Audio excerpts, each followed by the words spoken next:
VRT News no ar neste primeiro dia de primavera. E aproveitando essa noite maravilhosa, vamos ao resumo das principais notícias. As notícias que o R7 destaca. Presidenciáveis gastam mais de 7 milhões com impulsionamento de conteúdo nas redes sociais. Tempo de deslocamento aumenta e paulistano gasta 2 horas e 20 por dia em trânsito. Economia em crise e desvalorização do peso tornam a Argentina atrativa aos brasileiros. Presidente Bolsonaro edita 2 medidas provisórias que tratam do imposto de renda. Essas são as principais notícias e os destaques do R7. E o VRT News está começando e nós vamos à nossa primeira entrevista. Estamos recebendo aqui os coordenadores do Liceu de Artes e Ofícios de São Paulo. Liceu é um nome que eu achei assim sempre muito bonito e nós vamos saber mais a respeito. O Liceu está completando quase 150 anos de idade e tem muitas novidades apesar de tanto tempo. Hoje estamos recebendo o Adenilson Bezerra. Ele é coordenador pedagógico do Liceu de Artes, é doutor e mestre em Geografia pela USP, especialista em Gestão Escolar e Educacional pela PUC São Paulo. Muito bem-vindo. Muito obrigado. Nós queremos saber, para começar, o que é liceu? Bom, o Liceu de Artes e Ofícios de São Paulo é uma instituição que foi criada em 1873. Né?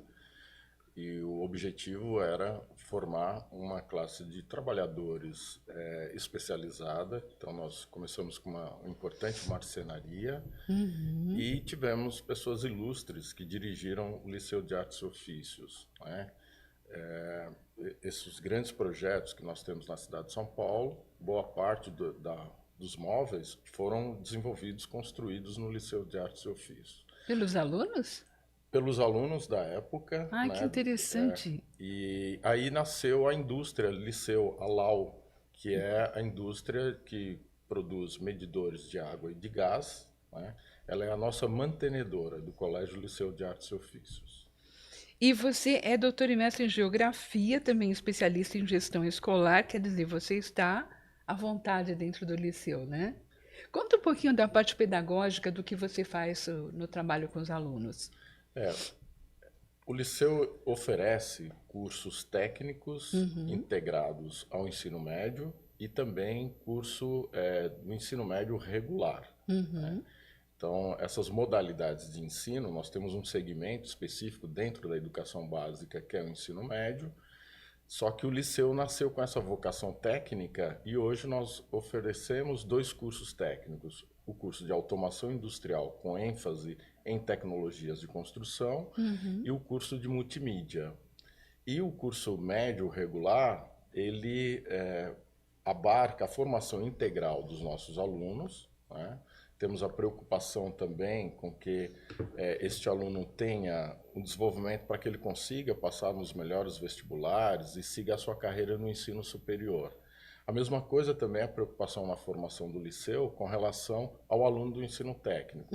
Ele vai muito bem preparado para o mercado de trabalho e essa preparação para o mercado de trabalho que é feita dentro da instituição liceu, da formação, nós temos professores técnicos do mercado de trabalho e temos professores do ensino médio regular que ministram as suas aulas para esses alunos e dão uma boa base, inclusive eles continuam o ensino superior, né? O aluno técnico no liceu ele vai para o mercado de trabalho, mas continua também, segue sua carreira. Que interessante. Agora, você falou dos ofícios, né? Falou da marcenaria. E a parte de artes, como é no liceu? Então, o liceu tem essa preocupação até hoje, não só nos ofícios, como também nas artes. Nós temos projetos riquíssimos, belíssimos, como o FLIT, que é o Festival de Literatura e Teatro. Ai, conta um pouco sobre. O FLIT nasceu de uma ideia de termos os alunos tendo uma formação de cultura, porque o liceu também, no seu espaço físico, ele divide com o centro cultural que é próprio do Liceu de Artes e Ofícios, né? Então, os nossos alunos, inclusive, usam o nosso centro cultural, que é aberto. Convido as pessoas também a visitarem o nosso centro cultural. Nós temos exposições permanentes e temos exposições itinerantes. Não é? Uhum. É um espaço de eventos dentro do É um liceu. espaço de eventos dentro do Que liceu e o interessante. FLIT, que é o Festival de Literatura e Teatro, os alunos passam o ano, às sextas-feiras, fazendo os ensaios, se preparando e apresentam para toda a comunidade do liceu, né? Para Uhum. os funcionários, todos os professores podem assistir a essas peças teatrais, os pais, as famílias são convidados, os alunos também, né? E temos projetos como o Sarau, que é um projeto que trabalha a área de linguagens com os professores de ciências humanas. Por exemplo, tivemos agora o dossiê África, para estudarmos a cultura africana, né, Dentro do sarau. dentro do sarau. Conta um pouquinho como é o sarau. Então, os professores, né, da área de ciências humanas e linguagens, como comentei, eles organizam esse trabalho com os alunos, onde eles fazem estudos, em primeiro lugar, sobre a cultura africana. Eles separam, né, em grupos e eles vão estudar, dentro dessa cultura africana, espaços específicos para eles desenvolverem. Por exemplo, sobre a preservação da memória africana de alguns Uhum. países, e eles fazem apresentações desse projeto para toda a comunidade, né? Nós temos também um outro projeto riquíssimo do ponto de vista cultural, que é o CIOL, que é a simulação da ONU dentro do liceu, né? Então, os alunos passam um semestre Uhum. estudando os países que eles vão representar. Então, eles são delegados, são diplomatas da ONU Uhum. e o dia todo, um sábado, né, que é o grande evento, eles são divididos em comitês específicos da ONU e eles vão debater com uma linguagem formal específica, eles aprendem, então tem competências e habilidades importantes envolvidas nesse projeto do CIOL, da simulação da ONU, e aí os alunos vão fazer as suas tratativas, seus acordos com a linguagem formal, tem temas específicos, como havia comentado. Muito bom. E isso dá uma importância de civilidade muito importante, né? De respeito ao cidadão. É muito interessante o trabalho. Sim, este ano, inclusive, nós, preocupados com 100 anos, né, de comemoração da Uhum. Semana de Arte de 22, fizemos algumas saídas específicas na cidade de São Paulo para essa formação cultural, tanto os alunos do ensino médio regular quanto os alunos do ensino técnico Uhum. participaram. Então, foram Farol Santander, que inclusive nesse espaço Ah, do Farol Santander tem uma sala com os móveis que foram produzidos na nossa marcenaria, no Liceu de Artes e Ofícios. nossa, isso é muito interessante. E assim, dá uma outra realidade do ensino, do estudo. Dá um prazer, né? Só de ouvir você falando, a gente já tem vontade de estudar lá. É verdade, é verdade. Os alunos, eles ficam o tempo que eles estão dentro do espaço do liceu, né? E fora do espaço, a gente tem também projetos como o Estudo do Meio, nós fizemos saídas agora de pesquisa em Santos. Estudo do meio. O Conta um Estudo do pouquinho. Meio é uma metodologia importante, né? Onde os alunos têm um momento de pesquisa sobre um lugar onde eles querem, não eles apenas, né, mas os professores orientam uma pesquisa dirigida, perdão. Uhum. Nessa pesquisa dirigida, então, por exemplo, nós tivemos um mote importante que foi a preservação da memória e preservação dos patrimônios, patrimônio natural, patrimônio cultural, patrimônio histórico. Uhum. Então, nós tivemos saídas. Os alunos foram para Santos, outros alunos foram para as cavernas do Petar, estudar sobre as cavernas, a formação. Outros alunos foram para o Vale do Ribeira. Alguns alunos ficaram na cidade de São Paulo e foram fazer projetos na área de preservação de memória do nosso centro cultural. Outros foram para a Pinacoteca. Outro grupo foi conhecer e estudar o Farol Santander, o que ele tem de importante para a cidade de São Paulo, Uhum. né? Então, esse estudo do meio visa isso, dar esta formação. E agora eles vão produzir um curta em grupo. Ah, que É interessante. muito, muito rico isso. Sobre Um curta sobre o essas meio. saídas. Então, aquele aluno que foi estudar a cidade de Santos, né, e todos os patrimônios que Santos oferece. Então, nós fizemos uma descida a pé A pelo pé. Caminhos do Mar. Nós Aham. descemos cerca de 7 quilômetros a pé com esse grupo de alunos, estudando a geografia física, a história do lugar, e fomos conhecer os espaços de cultura da cidade de Santos. Então, agora os alunos retornaram, estão, sob orientação dos professores, fazendo esse curta documentário. Muito bom, muito interessante. Quantos alunos tem o Liceu? O Liceu tem cerca de 420 alunos, né? E isso porque nós estamos no único segmento, que é o ensino médio, né? Que é dividido no técnico e médio regular. Agora, a pergunta que não quer calar: como a gente faz para entrar no Liceu? Como é que o pessoal faz para estudar lá? Nós temos alguns caminhos. O primeiro caminho, o aluno que vai cursar o ensino médio regular, que é o curso pago, ele passa por um processo de uma entrevista e, havendo vaga, o ano seguinte, ele é nosso aluno e já começa o ensino médio. Outro caminho seria, nesse mesmo ensino médio regular pago, ele pode pleitear uma bolsa de estudo, que é mantido pela LAU, a indústria que eu havia comentado no início, né? E essa bolsa de estudo tem um processo seletivo. Então, o que vai acontecer agora, né? No dia 6 de novembro, as inscrições se encerram no dia 10 de outubro, então, até para quem está assistindo, corram para fazer as inscrições. Sim. Tem um Repete, edital por favor, as datas. As datas são 10 de outubro, é o prazo para fazer o processo de inscrição. Né? A Fundação VUNESP é a nossa parceira que organiza esta prova do processo seletivo para aquele aluno que é bolsista para o ensino médio regular. Nesse mesmo dia, 6 de novembro, onde vai acontecer a prova, no período da tarde, um domingo, essa Fundação VUNESP também preparou uma prova específica para o aluno que quer ingressar no curso técnico.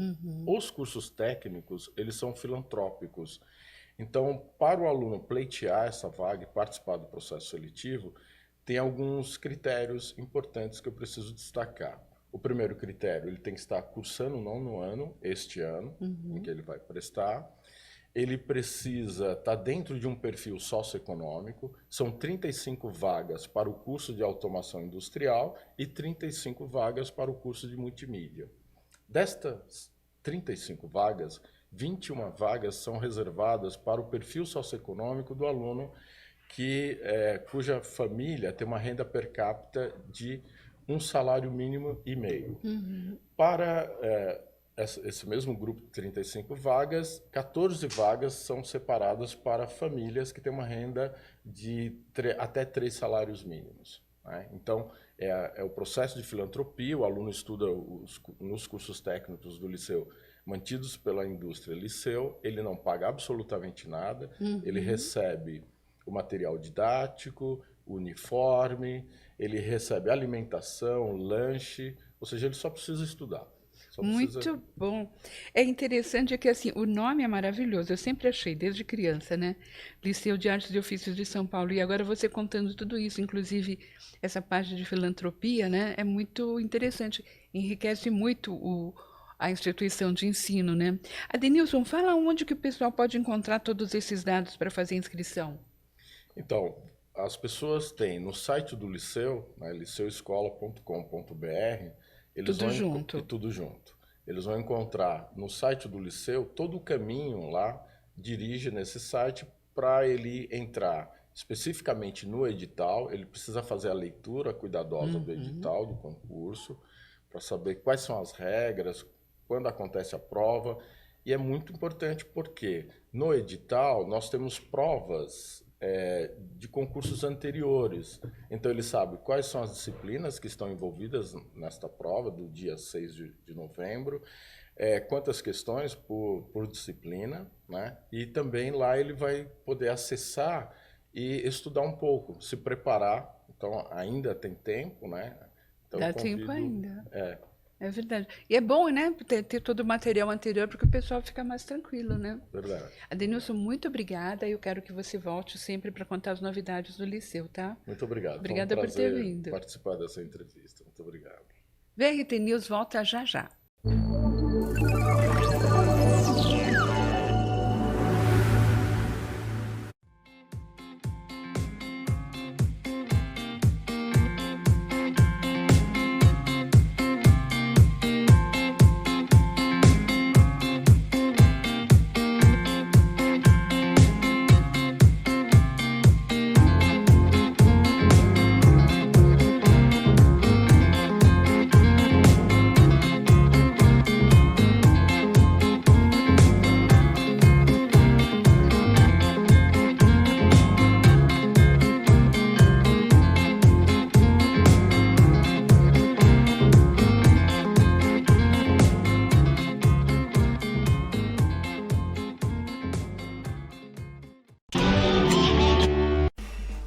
Meus queridos do VRT Channel, tudo bem com vocês? Eu sou o Matheus Croco e aqui no Não Seja Indiferente nós vamos falar um pouquinho sobre meio ambiente, passeios, animais e principalmente reflexões sobre esta seita que cresce a cada ano e quer comer a sua alma, o veganismo. Não, tá brincando. Então eu te espero no VRT Channel, beleza?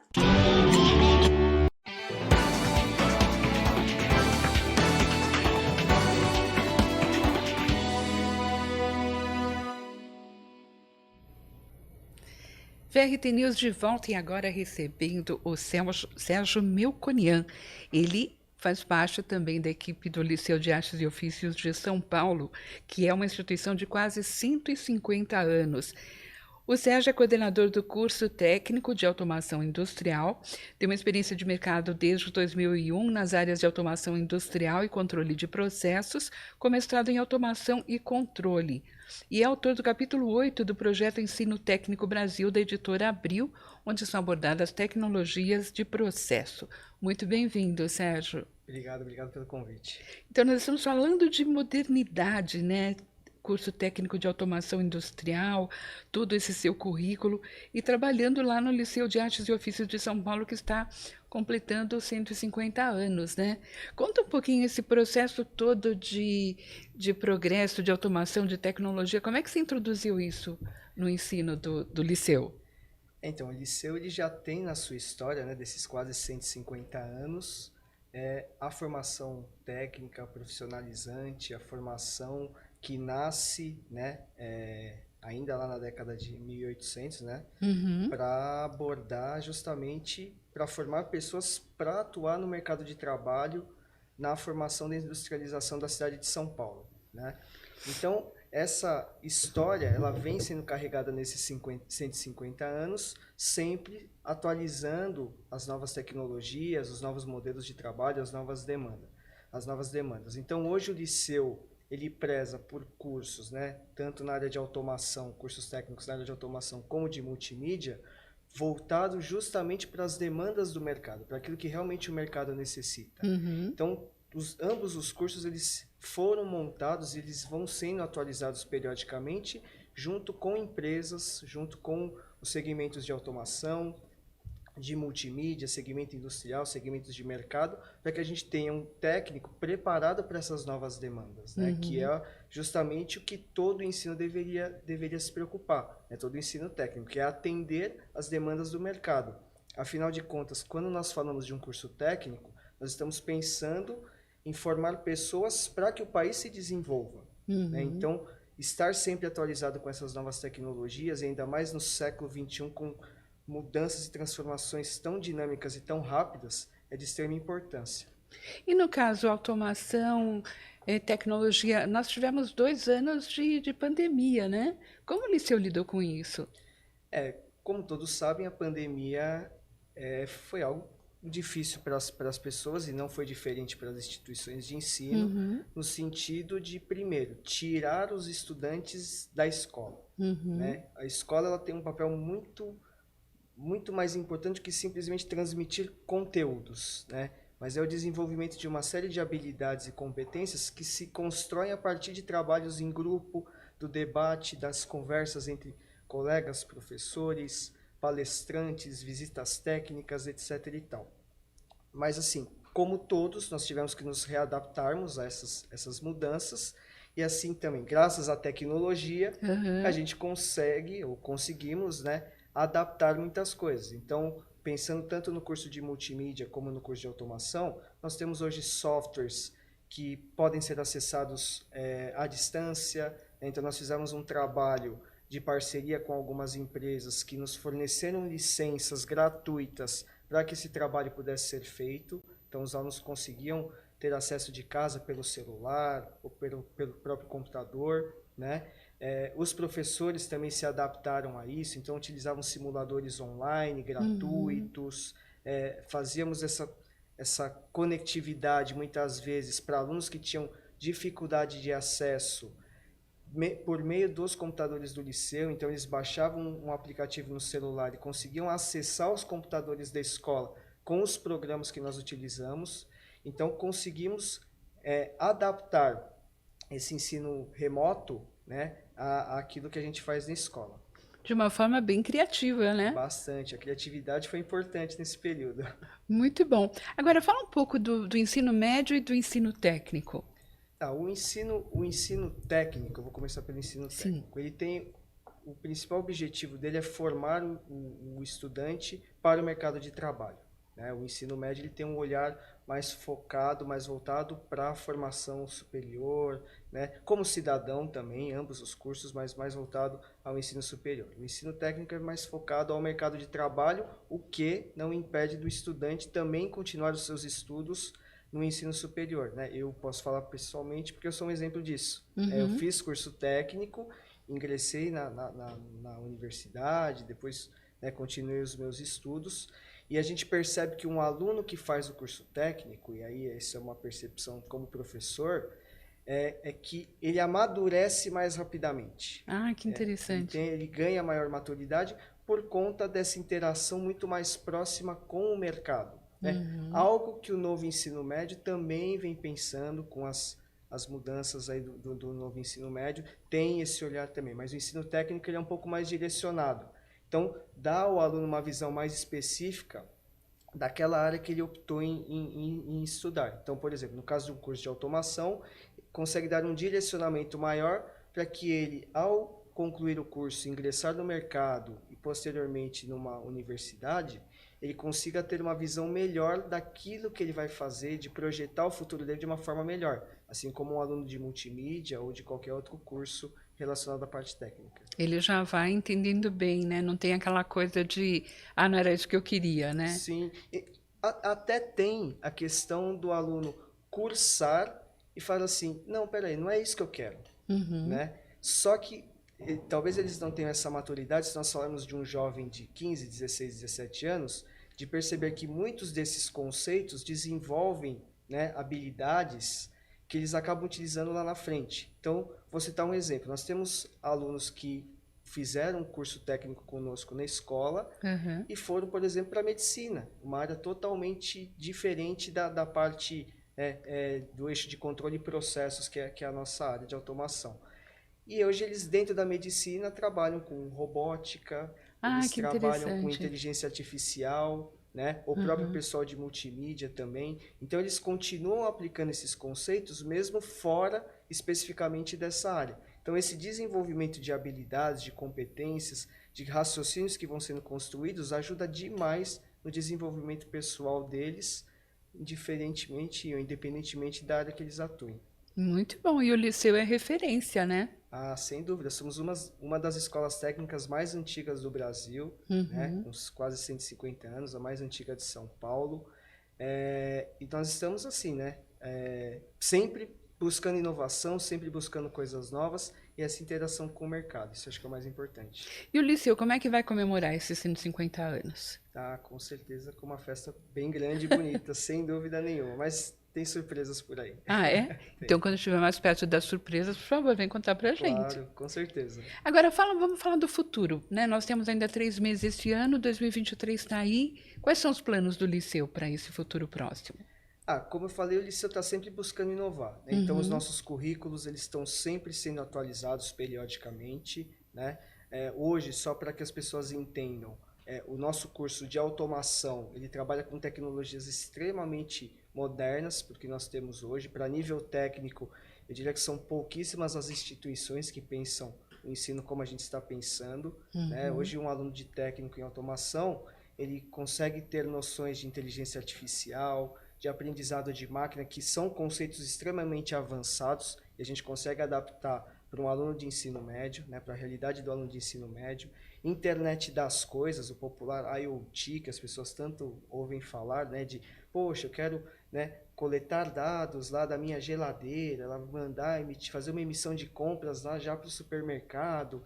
Enfim, então esses conceitos todos, eles são abordados e eles aprendem isso no curso técnico. Assim como um aluno de multimídia, por exemplo, que vai trabalhar com todo o pacote lá da Adobe, por exemplo, fazer edição de imagens, de vídeos, câmera, fotografia, pensando nas novas tecnologias, nas mídias digitais, né, na internet, enfim. Então, esse currículo é constantemente atualizado, como eu falei, sempre com o mercado muito próximo. Eu acho que essa relação entre instituições de ensino e mercado ela é extremamente importante para a gente manter essa atualização. Os professores da área técnica, todos atuam no mercado, seja como donos de empresa realmente, sejam como funcionários, sejam como consultores, né? Então, todos os professores do liceu têm essa expertise, então a gente consegue trazer esse conhecimento do mercado para dentro da escola. E, ao mesmo tempo, levar para o mercado aquilo que a escola tem de capacidade de formação e de dificuldades. Por isso que eu cito muito que essa interação entre o mercado e a instituição de ensino é extremamente importante. Sim. E é o que nos abre muitas portas para as visitas técnicas, para as palestras, né, que nós conseguimos trazer essa proximidade e mostrar para o aluno, olha o que você pode vivenciar daqui a alguns anos quando você se formar, olha o que é o mercado de trabalho. Por isso que eu cito tanto a questão de maturidade, né, porque isso traz uma experiência muito valiosa para eles. E assim, as visitas técnicas estão todas dentro do currículo? Estão dentro do currículo. E as palestras são feitas lá ou fora? Depende do momento. Nós temos palestras que acontecem dentro da escola, nós temos um auditório, né, um auditório para quase 200 pessoas, então, ou o próprio centro cultural, né, então essas palestras elas podem acontecer dentro da escola, como acontecem fora, né? Por exemplo, foi citada a questão do estudo do meio, né, na entrevista anterior. Sim. E nós tivemos um grupo de alunos de automação que foram para a Associação de Automação e eles tiveram uma visita técnica lá, palestras abordando justamente padrões de identificação. Então isso aconteceu fora dos muros da escola, que também é extremamente importante, para eles terem essa experiência do que é um ambiente industrial ou corporativo, de negócios, então isso é bastante importante. É verdade, e isso incentiva muito, né? Porque quando você vê o local que você trabalha, né? Você está lá dentro e fala, bom, não é teoria, existe, né? Sim. Acho que incentiva bastante. Sim. Tudo muito bem pensado. E fala um pouco das matrículas também, como é que o pessoal faz para se inscrever? Bom, o curso técnico, como foi citado na entrevista anterior, ele é gratuito, né? Ele é filantrópico, então existe uma faixa de renda, né? Essa faixa de renda ela pode ir até 3 salários mínimos per capita, então é importante que as pessoas acessem o site do Liceu, né? O liceuescola.com.br, que lá tem todas as diretrizes de como funciona esse processo. Nós temos 35 vagas para o curso técnico em automação e 35 vagas para o curso técnico de multimídia. Então, 100% filantrópico, o Liceu arca com material didático, uniforme, vale transporte, refeição, ou seja, a gente fala para os alunos, gente, isso é muito importante. O papel de vocês aqui é estudar e aprender e se desenvolver aqui dentro. O resto a gente cuida, né? Temos um acompanhamento muito próximo com as famílias, assistente social, psicólogos, né? Nós temos lá a nossa orientação educacional que faz um papel extremamente importante dentro desse processo, que é uma coisa que as pessoas precisam entender, né? Não é um trabalho que acontece só dentro da escola. Esse trabalho ele é conjunto. Ele é escola, ele é família, ele é todo o envolvimento ali de uma série de pessoas para que aquele estudante se desenvolva bem. Então não adianta nada nós termos um aluno que fica algumas horas conosco lá na escola e depois fora ele acaba tendo um comportamento completamente diferente, né? Enfim, não temos esse suporte. Então, esse trabalho conjunto é extremamente importante também. Muito bom. E eu gostaria que você voltasse, Sérgio, para falar mais novidades sobre automação, inteligência artificial. O Liceu é excelente nisso, né? E a gente precisa muito de uma boa educação no nosso país. Sem dúvida. Obrigada por ter vindo. Eu que agradeço o convite. Obrigada. VRT News volta já já. Para se divertir nos parques e atrações, agora todos precisam estar mais seguros. Já essa alegria continua esperando por você no próximo destino. Ah, essa vai pro grupo da família, hein? Viaje com responsabilidade e redescubra o Brasil. Olá, seja muito bem-vindo ao Comer Me Faz Feliz. Eu sou a Michele Pontes e nessa nova temporada vamos falar sobre afrobrasilidade. A série inédita, produzida com exclusividade para o canal, buscou conhecer um pouco mais sobre a história da ancestralidade afro e a sua influência na formação da nossa identidade gastronômica e cultural como brasileiros. Tudo isso a partir da narrativa individual de personalidades que vivem e sustentam esse legado. 4 mulheres empreendedoras e que trazem a herança afrodescendente com um devido destaque nas suas trajetórias pessoais. A cada semana, um novo episódio. E o seu lugar nessa viagem já está reservado. Vamos lá?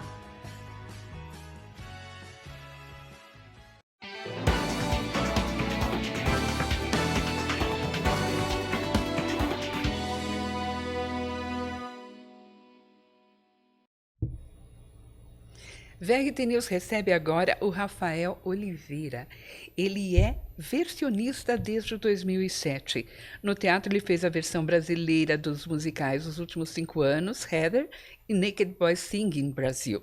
Na televisão, é responsável pela tradução das canções de diversos desenhos do canal Disney, incluindo da canção vencedora do Emmy em 2020. Seu trabalho pode ser acompanhado através do site Musical em Bom Português, que disponibiliza mais de 1.800 versões para escolas, professores e estudantes de teatro musical. Bem-vindo, Rafael. Nossa, muito obrigado pelo convite. Nossa, que legal, você disponibiliza tudo isso, 1.800 versões para escolas, para estudantes, para professores, é muito legal isso. É um incentivo para o teatro musical, né? Sim, e assim, a gente precisa entender que a cultura ela busca democratização, né? E tem gente que não fala inglês, não tem problema nenhum nisso. E você poder ter uma tradução para que você possa cantar aquela canção em português, né, ajuda a aproximar, ajuda com que a pessoa se identifique mais com aquele material, que ela compreenda melhor aquele material, e não só quem está cantando, como quem está ouvindo, né? Muito bom. Você é versionista. Isso. Explica um pouco qual é a diferença do tradutor e do versionista. O que é um versionista? O tradutor, o versionista é um tradutor que traduz canções, né? O tradutor ele vai traduzir o texto em prosa, que também tem a sua dificuldade, tem todas as suas questões, mas o versionista em si ele tem algumas dificuldades adicionais, porque como você está fazendo uma canção, precisa ter uma poesia por trás, né? Esse verso precisa ser traduzido. Então eu preciso me preocupar em rimar, eu preciso me preocupar em encaixar na melodia, porque eu não posso criar uma nova melodia que o compositor tenha criado, né? E no caso da dublagem, então, o personagem está mexendo a boquinha ali, tem que bater com a boca do personagem, né? Senão fica aquela novela mexicana esquisita, né? Se ele está com a boca aberta, você não pode falar né? Então tem uma série de coisas que a gente precisa se preocupar para que aquela canção seja, que a gente chama cantável, né? Tem que ser uma canção cantável e que tente chegar, né, no coração de quem está ouvindo, da mesma forma como chegaria se você estivesse cantando na língua original. É verdade isso, porque às vezes tem canções que na cultura, na cultura original, ela tem um sentido, mas para a cultura que vai ser exportada não tem nada a ver, né? Exato, e também tem muita questão da piada, né? O humor nos Estados Unidos, o que fazem as pessoas rirem nos Estados Unidos é diferente do que faz as pessoas rirem aqui no Brasil, né? Então a gente precisa adaptar também essas piadas, né? Tudo precisa, eu falo que a gente precisa pegar aquela plantinha que estava lá no solo dela e trazer para o Brasil. Se eu colocar tudo igual, ela não vai crescer. Eu preciso as condições corretas, mudar o adubo, mudar tudo, para que ela cresça e floresça no Brasil da mesma forma que ela cresce e floresce lá no estrangeiro. Bem falado. E a gente precisa entender também, né, saber o que a gente está falando, né? Sim, sim. Eu me lembro de uma música quando eu era adolescente, Toast and Marmalade for Tea. E era assim, era uma música meio melancólica e todo mundo chorava, né, quando eu tocava a música. Mas a música era torrada com goiabada e chá. Né? Não tinha nada quer dizer, a gente pagava um mico absurdo porque não sabia o que estava falando, né? Infelizmente isso é muito comum. Eu já tive assim reclamações do meu trabalho porque a pessoa virou para mim e falou assim: nossa, mas você fez a música ficou tão triste na sua versão. Eu falei assim: não, mas espera aí, o que você achou triste? Ah, porque aqui fala que é muito difícil viver na Broadway. Eu falei: então, a música original está dizendo exatamente isso.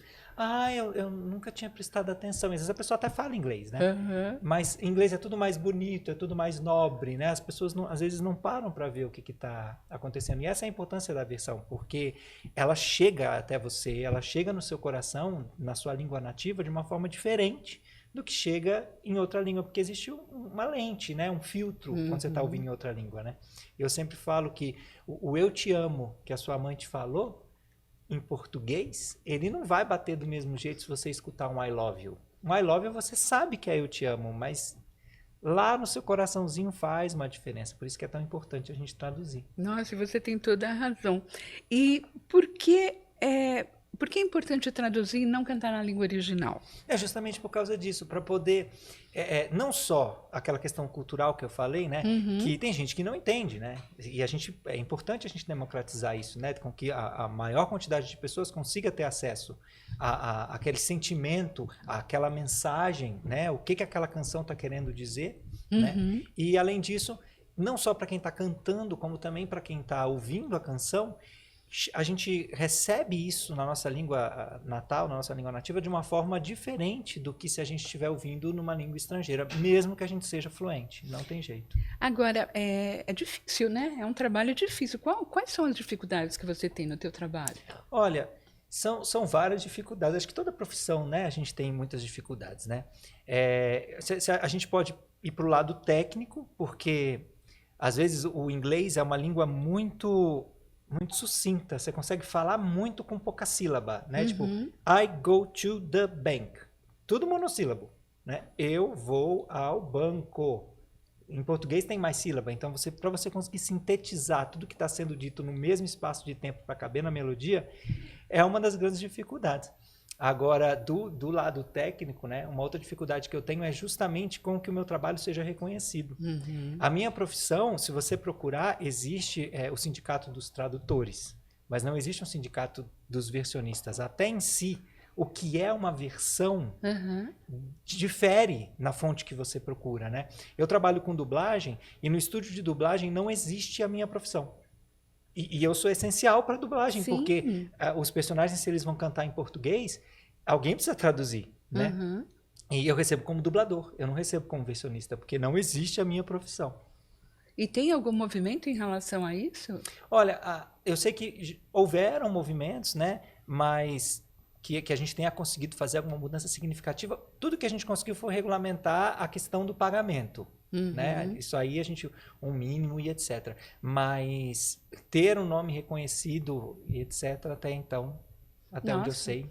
Porque isso é muito necessário, né? Você vai assistir qualquer coisa, você precisa de um versionista, sim, né? E eu acho importante também a questão de saber, nós existimos, então se você gosta que ela canta ao invés de Let It Go, ela canta Livre Estou, ou qualquer outra coisa, alguém traduziu, existiu uma pessoa que foi lá e fez isso. E infelizmente eu estou acostumado acontece às vezes eu fazer um espetáculo, e aí vão divulgar toda a equipe criativa, esquecem do versionista, esquecem. Né? Aí você manda uma mensagem, verdade, a gente esqueceu, a gente vai consertar, poxa, mas já passou, já foi, etc.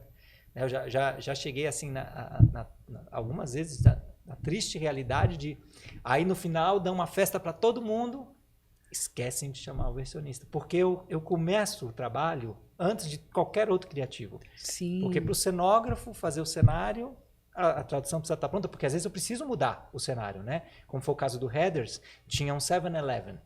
Mas o 7-Eleven é uma coisa muito característica dos Estados Unidos, que teve aqui em São Paulo há muito tempo atrás, então eu mudei para McDonald's, que é uma coisa mais comum.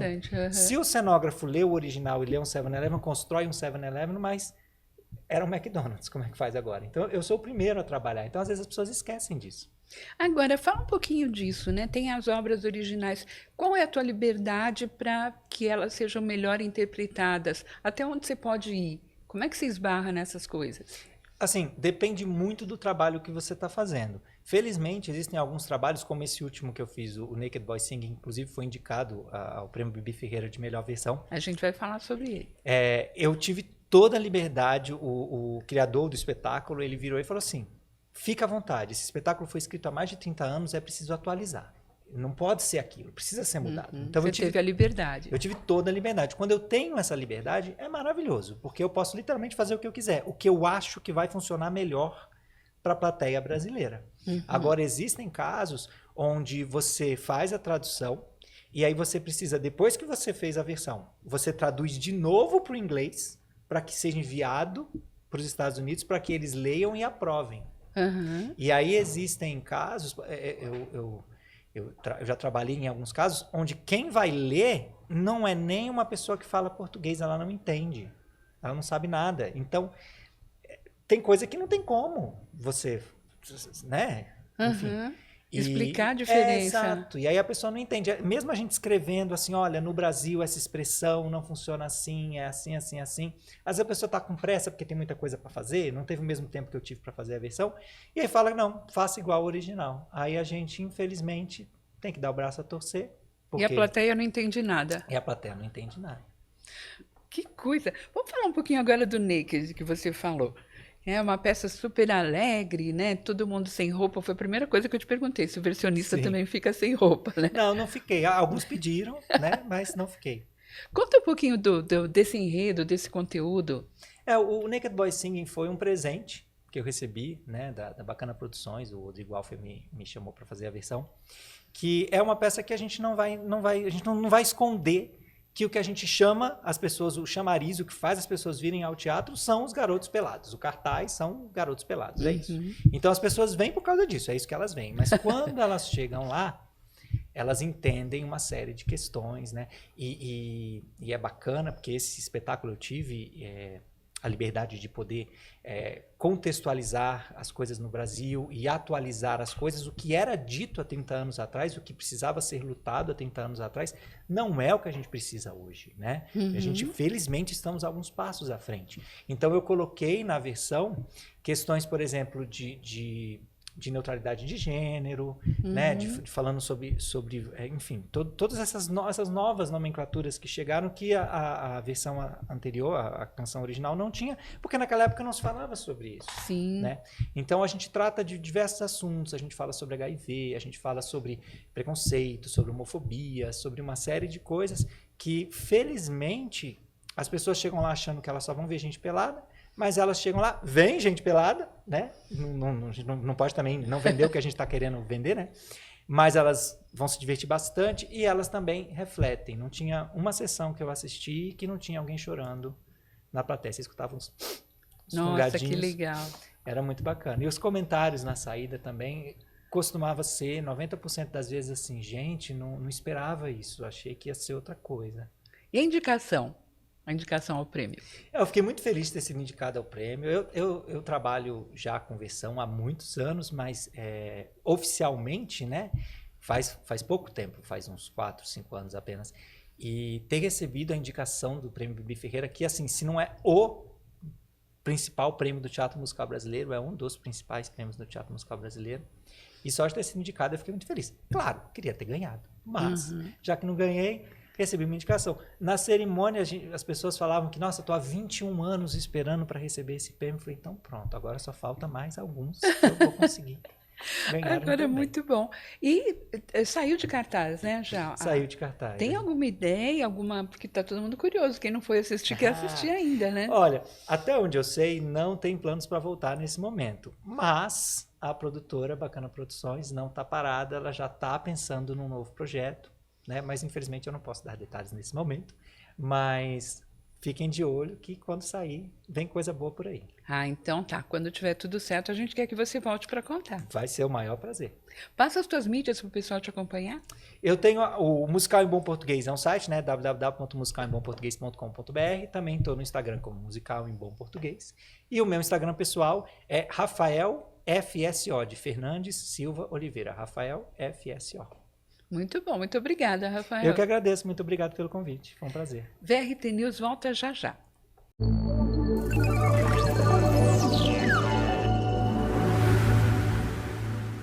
Investir em anúncios sempre foi uma excelente opção para que seu produto, loja ou serviços sejam notados e conhecidos pelo público.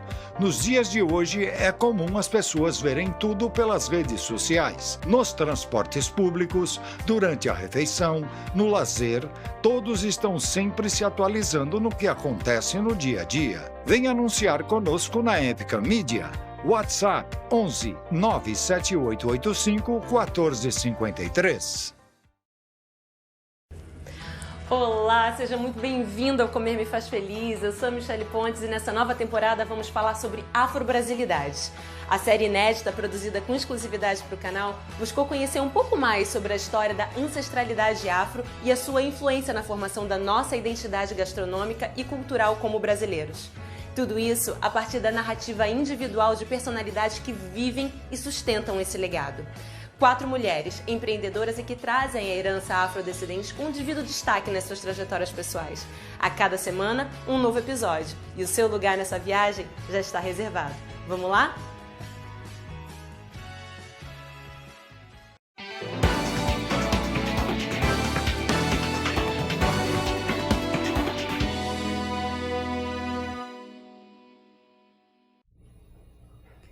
VRT News de volta e hoje nós estamos com o Sênior Geek em pessoa aqui com a gente. É o Ricardo Pessoa. Ele é engenheiro formado pela USP, empreendedor, especialista em inovação, co-criador do Glic Online, primeiro app de automação de insulinoterapia do mundo. E entre as suas iniciativas estão a Casa Séfora, que é sobre economia compartilhada, o Sênior Geek, que é a inclusão digital sênior, Saber para Cuidar, Zapsi Saúde, e desde 2001 ele se dedica à inovação com impacto social, com iniciativas em saúde, educação e economia compartilhada. Muito bem-vindo. Obrigado, Ida.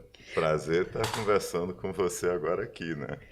Vamos começar com o Sênior Geek, Ricardo. O que é o Sênior Geek? O Sênior Geek é uma startup que se dedica à inclusão digital e ao fomento do empreendedorismo sênior. Então, a gente atua normalmente em 3 pilares, que é aproximar as pessoas da tecnologia, depois a gente capacita e depois a gente viabiliza negócios de sêniors para sêniors e por sêniors. No processo simples é isso. Muito interessante. Sênior a partir de que idade?